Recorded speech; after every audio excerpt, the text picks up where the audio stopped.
心西里七坎的武术是当地代表文化之一，为了要推广这项的文化，西里国中来成立着武术社，靠学生来学功夫。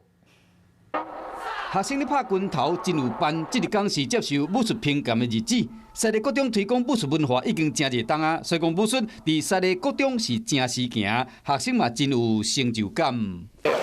我练了3年，虽然在过程中很辛苦，但是蛮有成就感，有目标可以让我一直往前进。我觉得学术可以让我很开心，也可以很多不同的成就感，然后它也让我的身体更强壮。现场还有当地武馆的老师傅教这学生拍拳头，希望讲西里七坎的武术会当继续传承落去。